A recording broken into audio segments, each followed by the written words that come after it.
प्रिय विद्यार्थियों, नमस्कार। राजकीय महाविद्यालय बस्सी के इस YouTube चैनल में आपका पुनः स्वागत है।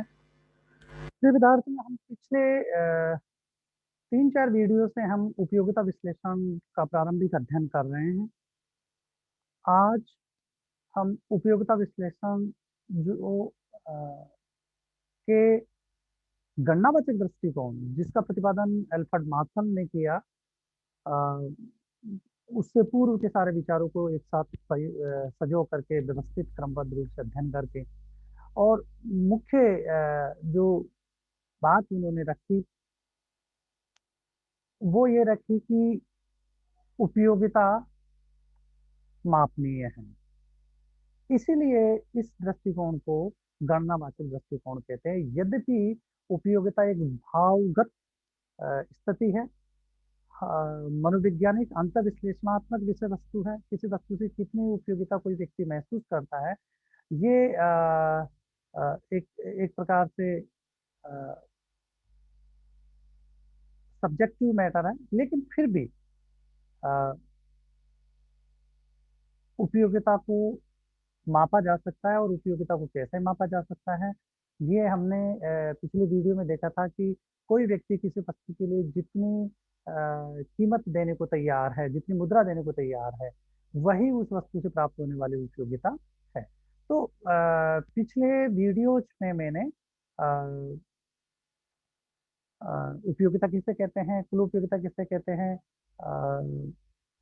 सीमांत उपयोगिता, उपयोगिता हस्त नियम, सम सीमांत उपयोगिता नियम, इनका अलग अलग करके 3-4 वीडियोज में मैंने आपको अ, जिक्र किया है, बहुत विस्तृत रूप से। अब उपयोगिता विश्लेषण का पुनः एक बार हम आपके सामने मैं विश्लेषण कर रहा हूँ ताकि आप अ, पूरी तरीके से आपके ये समझ में आ जाए। विद्यार्थियों, मार्शल का जो उपयोगिता विश्लेषण है वो उपयोगिता को मापनीय मानता है और उपयोगिता की मापनीयता की अवधारणा के तहत ही उनका सारा विश्लेषण है।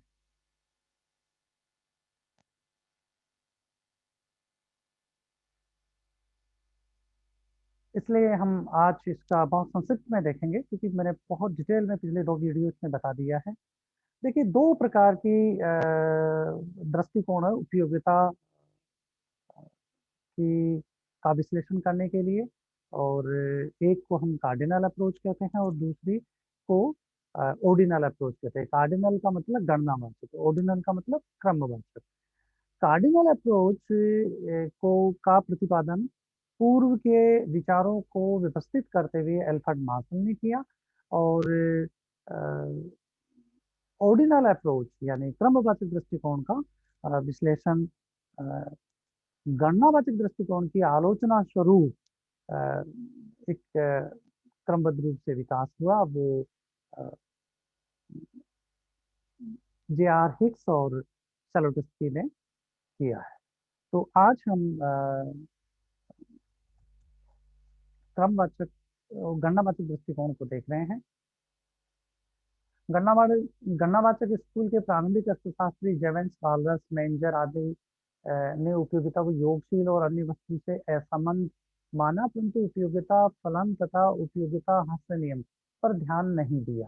मार्क्स ने यूटिलिटी के इन विभिन्न अस्पष्टताओं और विसंगतियों को न्यूनतम करने का प्रयास किया। मार्शल ने ऑस्ट्रेलियन विद्वानों की इस बात से पूर्ण सहमति दी कि उपयोगिता का वस्तु के प्रति इच्छा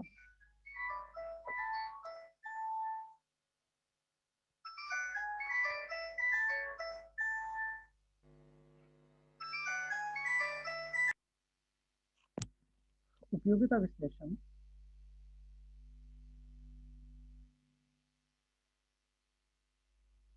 के मार्क्सलीय दृष्टिकोण की प्रमुख मान्यताओं को हम इस बात को ना पढ़ें। प्रमुख मान्यताओं में पहली मान्यता है जो पूरे माइक्रो इकोनॉमिक्स के अंतर्गत हम, चाहे वो उपभोक्ता की बात हो, चाहे वो प्रोड्यूसर की बात हो, ये एक प्रमुख मान्यता है विवेकशीलता, रेशनल। उपभोक्ता विवेकशील है, ये प्रथम मान्यता है। और विवेकशीलता किसे कहेंगे, ये देखिए बहुत सरल बात है। निर्दिष्ट आय सीमा में रहते हुए, मतलब उसकी एक निश्चित आय दे रखी है, निर्दिष्ट आय सीमा में रहते हुए उसका उद्देश्य उसकी संतुष्टि को अधिकतम करना है। संक्षिप्त में कहें तो ये कह सकते हैं मैक्सिमाइजेशन ऑफ यूटिलिटी, ये उसका समस्त आर्थिक समस्त उसके निर्णय प्रक्रिया का उद्देश्य। यानी वो अपनी निर्णय प्रक्रिया इस प्रकार से अपनाता है कि उसकी संतुष्टि अधिकतम हो जाए। अब हर व्यक्ति की आय निश्चित है, हमें मान के चल रहे हैं कि उसकी दी हुई आय सीमा के अंतर्गत ही वो इस प्रकार से व्यवहार करता है कि उसकी संतुष्टि अधिकतम हो जाए। दूसरी मान्यता है कार्डिनल यूटिलिटी। हम चूंकि गणनावाचक दृष्टिकोण का अध्ययन कर रहे हैं, तो यह है गणनावाचक उपयोगिता। उपयोगिता को मुद्रा के रूप में मापा जा सकता है। मनुष्य अपनी इच्छा की पूर्ति या संतुष्टि के लिए जो कीमत देने को तैयार है, किसी वस्तु को प्राप्त करने के लिए कोई व्यक्ति उस वस्तु को प्राप्त करने के लिए जो कीमत देने को तत्पर है, वही उस वस्तु से प्राप्त होने वाली उपयोगिता का माप है। यदि उपयोगिता को मुद्रा इकाई है, और मुद्रा विनिमय का माध्यम के रूप में काम कर रही है, और किसी वस्तु से प्राप्त होने वाली उपयोगिता को हमने यूटिल नाम दिया है। तो जैसे मान लीजिए कि एक पेन को प्राप्त करने के लिए वह 20 रुपए देने को तैयार है, जबकि वास्तव में उसकी मार्केट वैल्यू 5 रुपए है। तो 5 रुपए उसकी मार्केट वैल्यू है, 5 रुपए ही वास्तव में भुगतान करता है। ये तो है उसकी मार्केट वैल्यू। और वास्तव में वो क्या देने को तैयार है, यानी वो कितना उसको उपयोगी समझता है। जैसे मान लो 20 रुपए देने को लिए तैयार हो जाए, तो 20 रुपए उस वस्तु की उपयोगिता है। तो 20 रुपए तो वास्तव में ज्यादा से ज्यादा वो दे सकता है, और देता वास्तव में कितना है, 5 रुपए। 20 - 5 15। ये 15 है, वो उपभोक्ता की बचत है। लेकिन हम यहाँ पर जो उपयोगिता गणनावाचक है, उसमें ये कह रहे हैं कि कोई व्यक्ति किसी वस्तु को प्राप्त करने के लिए जो कीमत देने को तत्पर है, वही उस वस्तु की सीमांत उपयोगिता का माप है। ये जो माप है उसको हम ये जो माप है उसको यूटिल कह रहे हैं, और इसको हम संख्या में माप रहे हैं, 1 2 5 10 20, जो भी है। जैसे हम यहाँ पर 20 रुपए वहाँ की उस वस्तु से प्राप्त होने वाली, पेन से प्राप्त होने वाली उपयोगिता की यूटिल 20 है, 20 इकाई के रूप में हम। तीसरी महत्वपूर्ण मान्यता डिमिनिशिंग मार्जिनल यूटिलिटी, हास्यमान सीमांत उपयोगिता। उपभोक्ता जैसे जैसे वस्तु की अधिक इकाइयां क्रय करता है, उसकी सीमांत उपयोगिता में उत्तरोत्तर कमी होती जाती है। महात्मा ने इसको सीमांत उपयोगिता हास्य नियम की संज्ञा दी है। This is the exam of diminishing of marginal utility.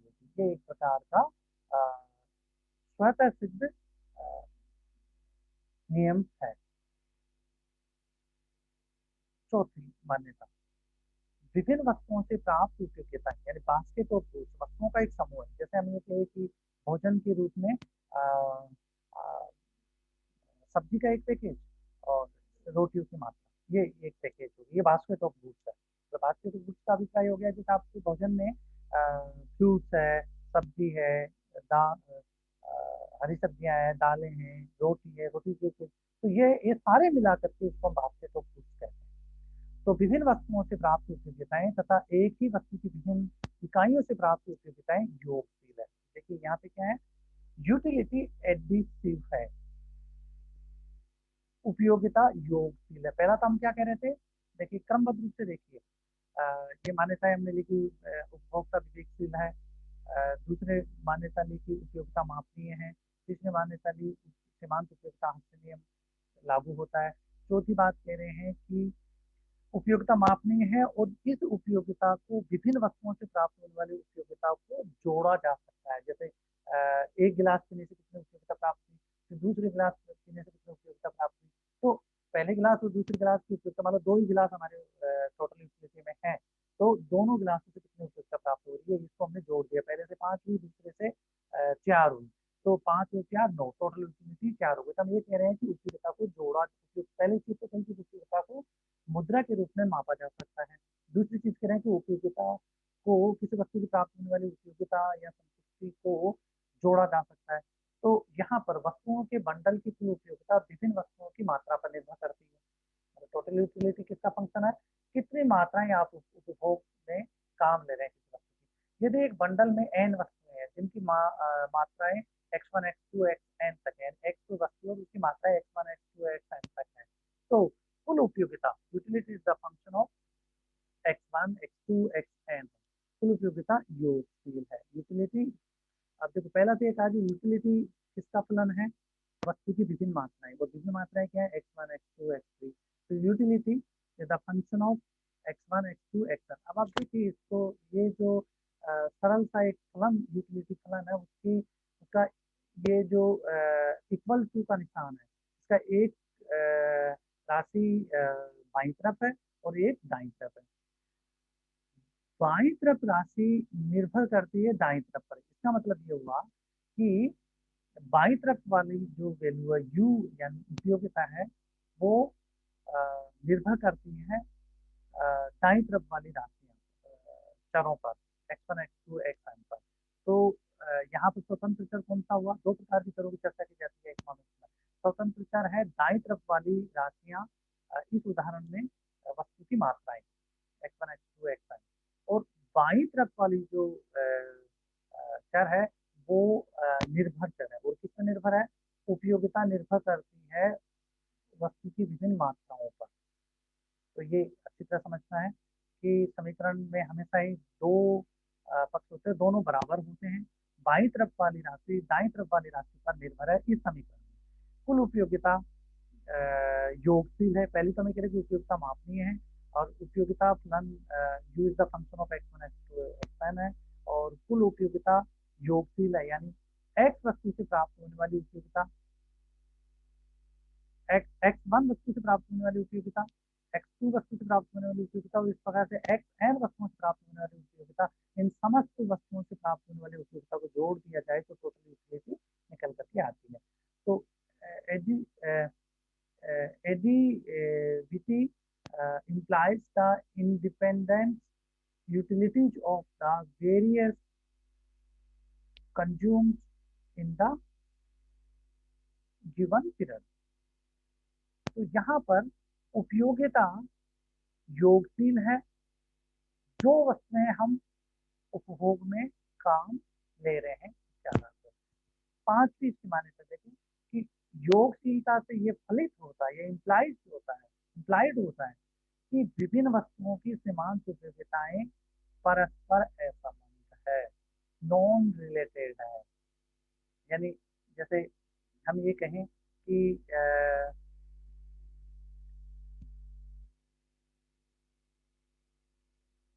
पानी से प्राप्त होने वाली उपयोगिता और दाल से प्राप्त होने वाली उपयोगिता, ये दोनों एक दूसरे को प्रभावित नहीं करती है। ये हमने बहुत डिटेल में पिछले वीडियो में देखा है। तो उपयोगिता योगशील है, और इसमें ये बात नहीं है कि विभिन्न वस्तुओं से प्राप्त सीमांत उपयोगिताएं परस्पर असंबंध है, तथा एक वस्तु की अतिरिक्त इकाई का उपभोग करने पर केवल इसी की सीमांत उपयोगिता प्रभावित होती है। तो देखो ध्यान से समझने की जरूरत है।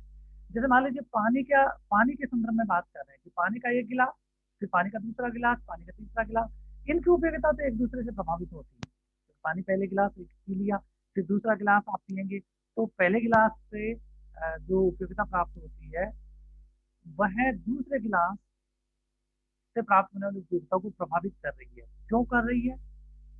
यही बात हमने कैसे करती है, यही तो बात हमने उपयोगिता हास्य नियम में कही है। तो पहले से ज्यादा आपकी जो उस वस्तु की प्रति तीव्रता थी वो काफी संतुष्ट हो चुकी है, फिर कम तीव्रता रह गई, तो पहले ने प्रभावित किया, दूसरी उसी वस्तु की इकाई से प्राप्त होने वाली उपयोगिता।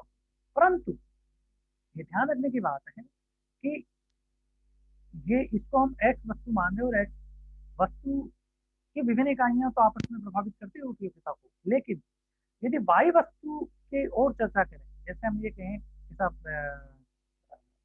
सेब और अमरूद है, तो हम यहाँ पे ये कह रहे हैं कि सेब से जो उपयोगिता प्राप्त हो रही है वो अमरूद से प्राप्त होने वाली उपयोगिता को प्रभावित नहीं करता है। अमरूद मान लो वाई वस्तु है, सेब एक्स वस्तु है। तो सेब से प्राप्त होने वाली उपयोगिता अमरूद को प्रभावित नहीं करती और अमरूद सेब को प्रभावित नहीं करती। लेकिन अमरूद की विभिन्न इकाइयां आपस में एक दूसरे को प्रभावित करती है, सेब की विभिन्न इकाइयां आपस में एक दूसरे को प्रभावित करती है। तो ये बात अच्छी तरीके से आपके समझ में आ जाना चाहिए। मैं पुनः एक बार रिपीट कर रहा हूँ। विभिन्न वस्तुओं से प्राप्त उपयोगिताएं तथा एक ही वस्तु की विभिन्न इकाइयों से प्राप्त उपयोगिताएं योगशील है। ये हमने यहाँ पे कहा है कि utility is the function function of x1 x2 xn। कुल उपयोगिताएं योगशील है। x1 वस्तु की उपयोगिताएं, x2 वस्तु से प्राप्त होने वाली उपयोगिताएं, x3 या xn वस्तु से प्राप्त होने वाली उपयोगिताएं, इन विभिन्न वस्तुओं से प्राप्त होने वाली विभिन्न उपयोगिताओं को आपस में जोड़ दिया जाए तो कुल उपयोगिता प्राप्त हो जाती है। उपयोगिता की योगशीलता से ही ये बात निहित होती है। इस बात में मैं पुनः एक बार जोर दे रहा हूँ कि विभिन्न वस्तुओं की सीमांत उपयोगिताएं परस्पर असंबंध है, एक दूसरे को प्रभावित नहीं करती है, परंतु एक ही वस्तु की अतिरिक्त इकाई का उपभोग करने पर केवल इसी वस्तु की सीमांत उपयोगिता प्रभावित होती है। तो दो अलग अलग बातें हैं। सेव का उपभोग कर रहे हैं तो सेव की विभिन्न इकाइयां का जब एक गिवन पीरियड में आप उपभोग कर रहे हैं तो आपस में ये प्रभावित करती है, परंतु सेव की विभिन्न इकाइयां अमरूद की विभिन्न इकाइयों से प्राप्त होने वाली उपयोगिता को प्रभावित नहीं करती है। ये बात समझने की यहाँ पे है। इस छठी बात, constant marginal utility of money. जिस हम उपयोगिता को किसमें माप रहे हैं? मुद्रा में। अब जिस इकाई में कोई चीज को माप रहे हैं, वो जिसमें माप रहे हैं वो स्थिर होने, उसका वैल्यू स्थिर होना चाहिए। तो constant marginal utility of money की बात की गई है कि मुद्रा की सीमांत उपयोगिता स्थिर रहती है।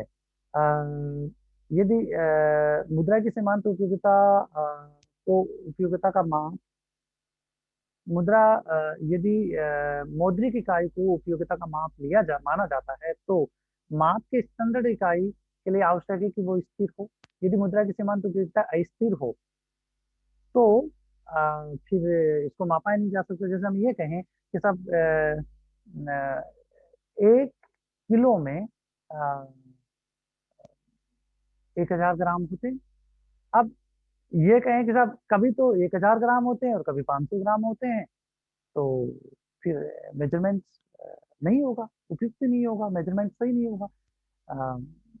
1 मीटर में जितना सेंटीमीटर है वो हमेशा उतना ही रहने चाहिए। ये यहाँ पे कहने का अभिप्राय है कि मुद्रा की सीमांत उपयोगिता स्थिर रहती है। यदि हम आलोचना में जाकर के देखेंगे कि यहाँ भी कमी है। अ, जब वस्तु के उपभोग का क्रम जारी रहता है तो मुद्रा की सीमांत उपयोगिता, वस्तु की कीमत, उपभोक्ता की आय, उसकी रुचि, अन्य मानसिक दशाओं में भी कोई परिवर्तन नहीं होता। तो हम यहाँ पे न केवल ये मान रहे हैं कि मुद्रा की सीमांत उपयोगिता स्थिर रहती है, बल्कि उपभोक्ता की रुचि, उपभोक्ता की आय, उपभोक्ता की मानसिक दशा में कोई परिवर्तन नहीं आता है। सातवीं मान्यता है कि अंतर व्यक्ति उपयोगिता तुलना संभव नहीं है। हमने एक वस्तु, मान लो जैसे सेव से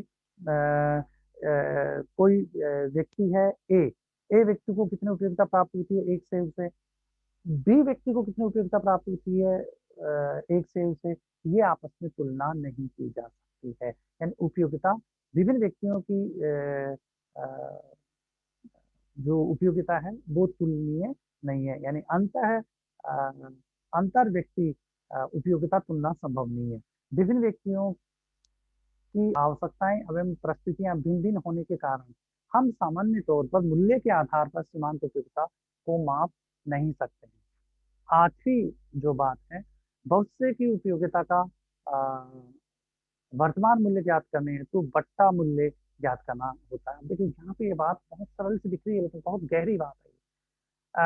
हम जो सारा उपभोक्ता का व्यवहार का अध्ययन कर रहे हैं, उपभोक्ता का व्यवहार का अध्ययन में मुख्य बात यह है कि वो विभिन्न वस्तुओं में अपनी आय को वे किस प्रकार से करे ताकि उसकी संतुष्टि अधिकतम हो जाए। तो निर्णय लेने से पूर्व की स्थितियों का विश्लेषण कर रहे हैं। इसका मतलब ये हुआ कि भविष्य के में उस वस्तु से उपयोगिता प्राप्त होगी, वर्तमान में नहीं मिल रही है। मतलब ये उपयोगिता मिलने के बाद का विश्लेषण नहीं है, उपयोगिता मिलने से पूर्व का एक विश्लेषण है जिसको कहेंगे हम ए एक्स एन पी यानी प्रत्याशित है। तो चूंकि भविष्य के संदर्भ में बात की जा रही है, वस्तु को आज खरीद रहे हैं, उपयोगिता भविष्य में प्राप्त होगी, तो भविष्य में कितनी उपयोगिता प्राप्त होगी उसका वर्तमान मूल्य ज्ञात करें। तो इसके लिए डिस्काउंटेड वैल्यू ज्ञात करने का एक पद्धति है, वो ज्ञात किया जाता है। इक्विलिब्रियम ऑफ द कंज्यूमर, उपभोक्ता का सामने। मार्क्स ने उपयोगिता को मुद्रा के रूप में मापनीय में नियोगशील मानते हुए तर्क देते हैं कि उपभोक्ता का अंतिम लक्ष्य कुल उपयोगिता को अधिकतम करना है। मार्क्स ने उपयोगिता को मुद्रा के रूप में मापनीय एवं योगशील मानते हुए ये तर्क देते हैं कि उपयोगिता उपभोक्ता का अंतिम लक्ष्य कुल उपयोगिता को अधिकतम करना। ये कि हमने अभी भी देखा है कि उपभोक्ता विवेकशील है, उसका अर्थ यही है। यानी उपभोक्ता का अंतिम लक्ष्य क्या है? उपयोगिता को अधिकतम करना। और कैसे मापा, और उसमें मार्शल का क्या दृष्टिकोण है? वो ये कहते हैं कि उपयोगिता मुद्रा के रूप में मापनीय है तथा उपयोगिता योगशील है। उपयोगिता अधिकतम करण सीमित आय परंतु वैकल्पिक उपयोग के संदर्भ में, यानी उसकी आय सीमित है और उसके संदर्भ में मार्क्स ने इसके लिए सम सीमांत उपयोगिता नियम principle of the equi marginal utility का प्रतिपादन किया। ये मैंने पिछली वीडियो में बहुत डिटेल में बताया, मैं पुनः एक बार इसको रिपीट कर रहा हूँ। यदि किसी व्यक्ति के पास कोई ऐसी वस्तु है जैसे मुद्रा, आपके पास 100 रुपए है, आप 100 रुपए से बहुत सारे वैकल्पिक काम कर सकते हैं। या यूँ कहें कि मुद्रा की बात ना करें कि दूध है, दूध से दूध को सीधा किया जा सकता है, दूध से चाय बनाई जा सकती है, दूध से अ, छाछ, मक्खन, मिठाइयाँ बनाई जा सकती है। तो वस्तु ये है कि उसके बहुत सारे उपयोग संभव है। तो कौन से उपयोग में काम कितनी मात्रा में लेना, ये निर्णय आपको करना है। कैसे लेना, यही खास बात इसमें। यदि कि अब इसको रूपक बदल दें और दूध की जगह हम कह दें मुद्रा, आपके पास मुद्रा की एक इकाई 100 रुपए है। अब 100 रुपए को विभिन्न उपयोगों में कैसे खर्च किया जाए ताकि आपकी संतुष्टि अधिकतम हो जाए, यही उपभोक्ता के विश्लेषण का अध्ययन यहाँ पे कर रहे हैं। तो इसके लिए मार्शल ने सम सीमांत उपयोगिता के नियम का प्रतिपादन किया। इसको गोसेन का प्रथम नियम भी कहते हैं। वो इस प्रकार से, यदि किसी व्यक्ति के पास ऐसी वस्तु है जिसे वह अनेक उपयोगों में प्रयुक्त कर सकता है, तो वह उन उपयोगों के मध्य इस प्रकार से आमंत्रित करेगा कि सभी से प्राप्त सीमांत उपयोगिता समान हो जाए। क्योंकि यदि उसे एक उपयोग से दूसरे के की अपेक्षा अधिक सीमांत उपयोगिता मिलती है, तो वह दूसरे में इसकी कुछ मात्रा घटा करके पहले उपयोग में प्रयुक्त करेगा और इस प्रकार से कुल उपयोगिता में वृद्धि कर सकेगा। अब देखिए, जहाँ जिस उपयोग में कम उपयोगिता प्राप्त हो रही है और जिसमें ज्यादा उपयोगिता प्राप्त हो रही है, तो कम उपयोगिता प्राप्त हो रही है वहां तो वो वहां से तो वस्तुओं को निकालेगा और कहाँ लगाएगा? जहां ज्यादा उपयोगिता प्राप्त हो रही है। अब यहीं पे उपयोगिता सीमांत उपयोगिता हस्ती नियम काम आ रहा है। जहां कम मात्रा है वहां से निकाल, जहां कम यूटिलिटी है वहां से वस्तुओं को निकाल रहा है, तो वहां से निकाल करके और कहाँ लगा रहा है अपना पूरा खर्च? जहां ज्यादा यूटिलिटी मिल रही है, जिसकी मात्रा कम होती जा रही है। अब कम होती मात्राओं के साथ शेष रही मात्राओं की उपयोगिताएं बढ़ती जाएगी, तो यहाँ तो उपयोगिता अतिरिक्त इकाई की बढ़ती जाएगी। और वहां स्टॉक बढ़ने पर, पहले उपयोग में वस्तु का ज्यादा स्टॉक बढ़ रहा है, वहां स्टॉक बढ़ने पर उपयोगिता कम होती जाएगी। ये सीमांत उपयोगिता से नियम है। तो एक स्थिति ऐसे आएगी कि दोनों बराबर हो जाएंगे। जहां दोनों से प्राप्त होने वाली सीमांत उपयोगिताएं बराबर हो जाती है, वहां संतुष्टि अधिकतम होगी। अब इसको यूं कह सकते हैं, सम सीमांत उपयोगिता नियम को मुद्रा की सीमांत उपयोगिता के संदर्भ में भी, कि एक अतिरिक्त इकाई एक्स वस्तु पर खर्च की जा रही है से प्राप्त होने वाली सीमांत उपयोगिता और एक अतिरिक्त इकाई वाई वस्तु पे खर्च की जा रही है से प्राप्त होने वाली सीमांत उपयोगिता दोनों बराबर होनी चाहिए। यानी यूं कहें कि 1 रुपया एक एक्स वस्तु पर खर्च किया जा रहा है, जैसे मान लो 1 रुपया सेव को खरीदने पे खर्च किया जा रहा है, तो उस 1 रुपया खर्च करने से सेव से कितनी उपयोगिता प्राप्त हो रही है, उसकी सीमांत उपयोगिता। और 1 रुपया अमरूद पे खर्च किया जा रहा है, फिर प्राप्त होने वाली अमरूद की सीमांत उपयोगिता। दोनों बराबर होनी चाहिए, इसी को तो सम सीमांत उपयोगिता कहते हैं। तो इस अर्थ के तहत उपभोक्ता का सामने वहां होगा जहां पर एक्स वस्तु की सीमांत उपयोगिता उसकी बाजार कीमत के बराबर होगी। अब देखिए, तीन बातें बहुत विश्लेषण में बहुत डिटेल में बता चुका हूँ। उपभोक्ता के सामने की पहली शर्त ये है कि यदि हमारे उपभोग में केवल एक वस्तु है तो उपभोक्ता का सामने कहाँ होगा, जो बाजार कीमत है जितने में वो खरीद रहा है उसको हम पी एक्स कहेंगे, और एक्स वस्तु की सीमांत उपयोगिता को मार्जिन यूटिलिटी ऑफ एक्स कहेंगे। तो margin utility of X equal to price of X होगा एक वस्तु मॉडल में, वो उपभोक्ता का सामने है। यदि वस्तुएं हमारे उपभोग में एक से अधिक है परंतु कीमतें समान हैं, तो उपभोक्ता का सामने क्या होगा, margin utility of X divided by price of x, यानी एक्स वस्तु की सीमांत उपयोगिता और कीमतों का अनुपात वाई वस्तु की सीमांत उपयोगिता और कीमतों का अनुपात। इस प्रकार से एक्स एन वस्तुओं की सीमांत एन वस्तु की सीमांत उपयोगिता और एन वस्तु की कीमत का अनुपात जहां बराबर होगा, जो मैं एक रसद से आपको बता रहा हूँ, वो उपभोक्ता का सामने होगा यदि वस्तुएं कीमतें असमान है तो ये उपभोक्ता का मार्शल का दृष्टिकोण है। मैंने आपको जो व्हाट्सएप पे पीडीएफ दिया है वो मार्शल का आधुनिक विश्लेषण भी आप लोग ये थोड़ा सा एडवांस है, इसलिए आप इसको ध्यान न दें। ये प्रारंभिक आपकी आपके कोर्स के हिसाब से मैंने अब तक बता दिया है। यहाँ पर संक्षिप्त में बता दूं कि मार्शल उपयोगिता विश्लेषण को उपयोगिता मुद्रा इकाई में मापनीय और योगशील है। विवेकशील उपभोक्ता का लक्ष्य संतुष्टि को अधिकतम करना है परंतु आय सीमा में रहते हुए, अतः हम इसको योग कर सकते हैं कि maximization of utility is the function of X one X N. उपयोगिता अधिकतम फलन सब्जेक्ट टू क्या सीमा है कि आपका कुल आय, एम को कुल आय कह दें या कुल वे कह दें, कुल आय, आपकी कुल आय और इधर विभिन्न वस्तुओं पर वे है, तो वे कैसे किया जाएगा, एक्स वस्तु की मात्रा और उसका भुगतान कीमत कितनी है, वाई वस्तु की मात्रा और उसकी कीमत कितनी है, इन दोनों को आपस में एक्स वस्तु की कीमत और मात्रा को गुणा, और वाई वस्तु की कीमत और मात्रा का गुणा, और इसका गुणनफल जो आ रहा है उसको जोड़ दिया जाए तो ये कुल वे बन जाएगा। भाई एक्स वस्तु, जैसे मान लो अमरूद की कीमत एक अमरूद की कीमत 1 रुपए है और एक सेव की कीमत 1 रुपए है, तो कुल वे कितना हुआ, 1 + 1 2 रुपए हुआ। आपकी आय मान लीजिए 5 रुपए है या 2 ही रुपए है, तो आपकी आय 5 एम है। यहाँ ये कहा जा रहा है कुल वे कुल आय के बराबर होगा या कुल आय ज्यादा होगी, तो हम इसको यूँ कह रहे हैं एम इज इधर ग्रेटर देन टोटल एक्सपेंडिचर और इक्वल टू टोटल एक्सपेंडिचर, यानी कुल आय कुल व्यय से ज्यादा होगा या बराबर होगा। हम सामान्य ये मानते हैं कि कुल जो आय है वो कुल व्यय कुल आय के बराबर है।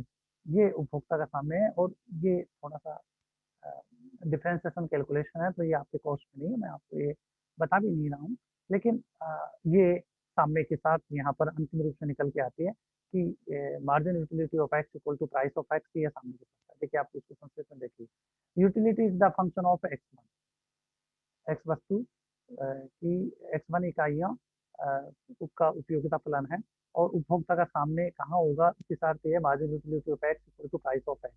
और यदि वस्तुओं की कीमतें समान हैं तो हम उसको यूँ कह सकते हैं कि मार्जिन यूटिलिटी ऑफ एक्स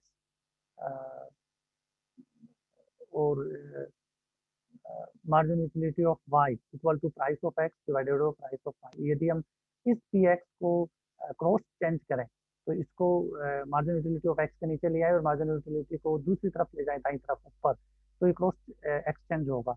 तो उससे क्या बन जाएगा, margin utility of X divided by price of X equal to margin utility of Y by price of Y. ये उपभोक्ता का सामने का विश्लेषण। अब हम तीन प्रमुख आलोचनाएं कि गणनावाचक दृष्टिकोण की प्रमुख आलोचनाएं क्या है, ये संक्षिप्त में मैं आपको बताना चाहता हूँ। तीन प्रमुख आलोचनाएं गणनावाचक दृष्टिकोण की कही जाती है।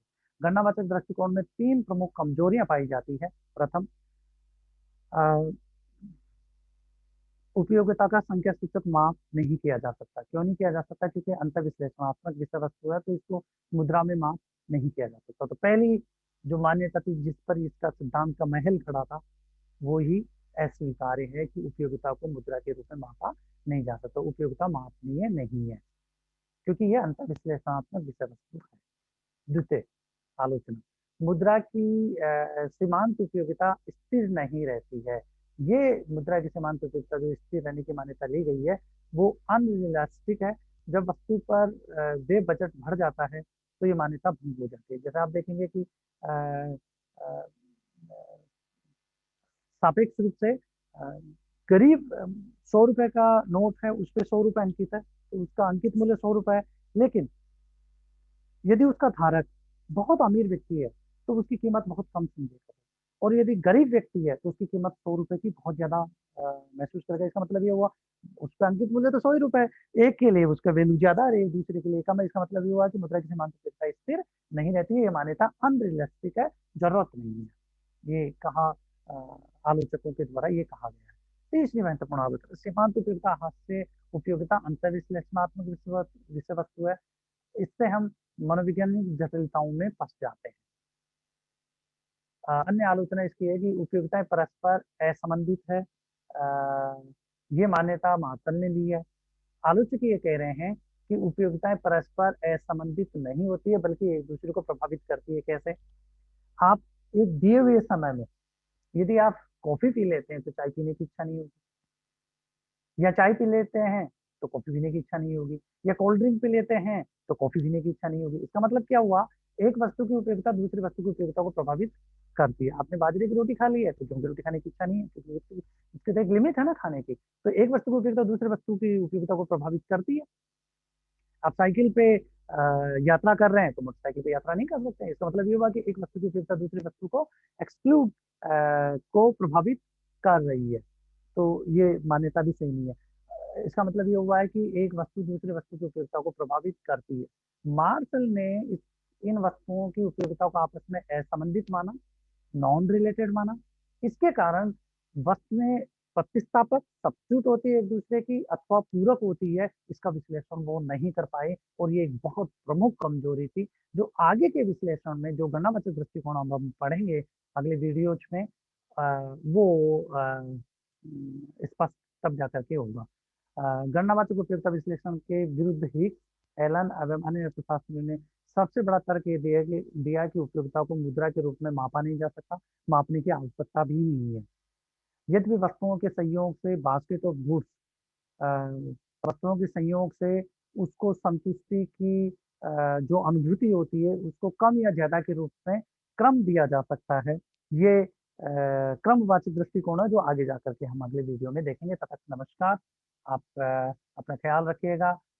कोविड-19 में बच्चे, परिवारजन और स्वयं का ख्याल रखें, और जब जरूरी हो तभी मास्क पहन करके बाहर निकलें। तब तक आप बाहर ना निकलें।